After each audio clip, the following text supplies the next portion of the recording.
Teachers in Newton are in the midst of contract negotiations with the city, but the Newton Teachers Association is challenging 3 misinformation instances of official citywide communications sent out by the school committee and the mayor's office. Grace Hone has more. As the school year approaches, conversations between the Newton Teachers Association and the school committee have centered around finding common ground. The two parties began conversing in October of 2022, setting ground rules for the negotiation. The school committee and the NTA then met monthly to discuss primarily non-monetary issues.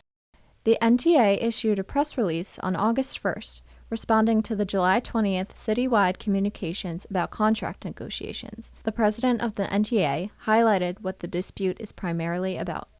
The big one is the cost of living increase. I mean, our members lost 6% of their income, of their real earning power over the last 2 years.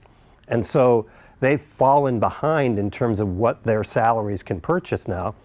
And communities around us are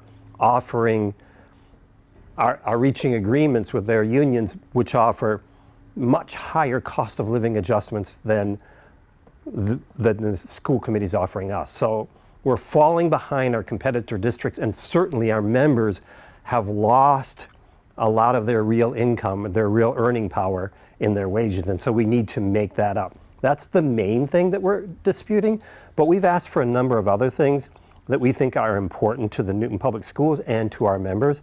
We've asked for improved and increased mental health supports for students. We've asked for incentives to have more substitute teachers in the schools because we have a real crisis right now with lack of coverage when somebody's absent.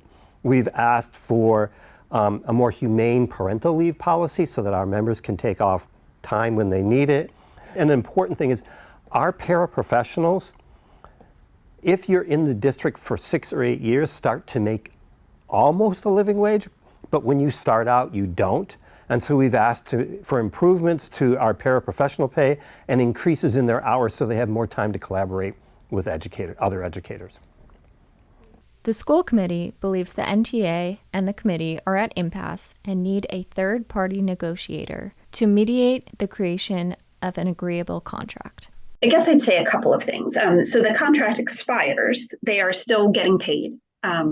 They still have, so what happens is that the prior contract continues until there's a new contract. We have heard from the NTA that they've given various instructions to their members about various kinds of actions, ones that we think are things that they are permitted to do legally, and things that we think are more firmly characterized as, or more properly characterized as, work stoppages. I think that they will, or they have said what they are doing, or sort of their view of what they're doing is that there's something called work to rule, which means that they will live up to their contractual obligations but do nothing more. And so some of that's meaningful and some of it's theater. And so I think that there will be a combination of those kinds of things. That from their perspective, I think is designed to put pressure on the school committee to change its bargaining position. Members of the NTA disagree, believing that they are not at impasse with the school committee. We don't believe we're at impasse. They've taken this to the Department of Labor Relations and claimed that we're in impasse and demanded a mediator. However, the Newton Teachers Association has modified its proposals numerous times. They haven't budged on a lot of issues. They're pushing this idea that they want to call this impasse because they're trying to push a process forward in which they can force us to accept their last final offer. We've filed counter charges against them that they're engaging in unfair labor practices because they're engaging only in surface bargaining and refusing to negotiate around the main issues. Amid the disagreement, conversations surrounding work stoppages and work to rule strategies have begun between both parties.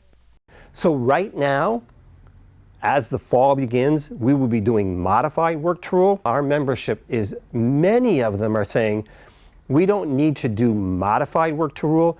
We need to do full work to rule. So perhaps I think what they're saying is when we start the fall seasons for sports, when we have plays that are scheduled for the winter, we're saying our members should not do that because that's voluntary activity with some parameters. So that would protect people that really rely on this for the income, people in their last 3 years of their career that would be worrying about what their pension was going to be.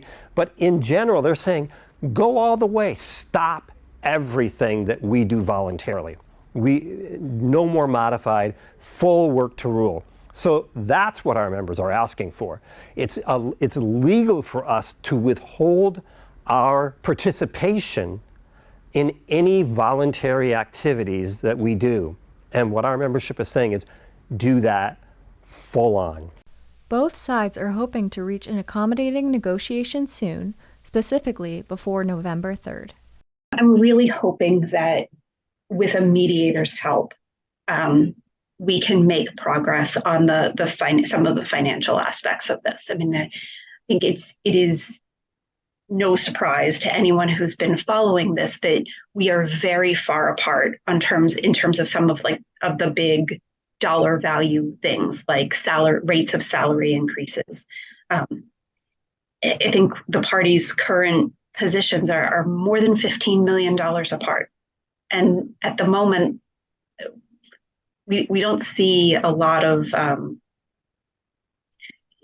think both sides are going to need some help from an outside person to help us figure out what we do about that. The school committee has, I think, as you know, we get an allocation out of the city's budget. We can't deficit spend. So we can spend the money we have. And the money we have does not allow us to fund the extra $15 million that the union's asking for. And so we need to find a way working together to bridge that difference. They're furious because this school committee has misrepresented what we've done, what's happening at the bargaining table. They feel insulted and disrespected by all this. So the question is, how long will they tolerate that? I think people are done with this kind of thing. This is every time we negotiate, they do this, and people don't want to have to keep doing it. They just don't. So how long will it go on? I can't imagine people tolerating it going on much beyond that November 3rd date when we have a general membership meeting. What I believe is the right outcome is a good contract without having to escalate anymore. That's what I want. That's what I think the members want. They don't want to have to withhold. This really runs against the grain of who they are as educators. They don't want to be in a position where they're saying to children, their students, I'm not going to do this after school with you. I'm not going to do this. I won't be available for you to give you extra help in the morning. They don't want to be in that position. They want to be in the position to say yes, not no. But right now, they're saying no because they feel disrespected.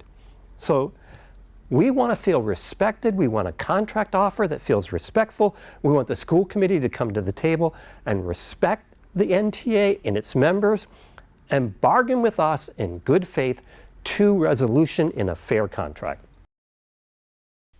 Grace Hone, Newton News, Newtonville.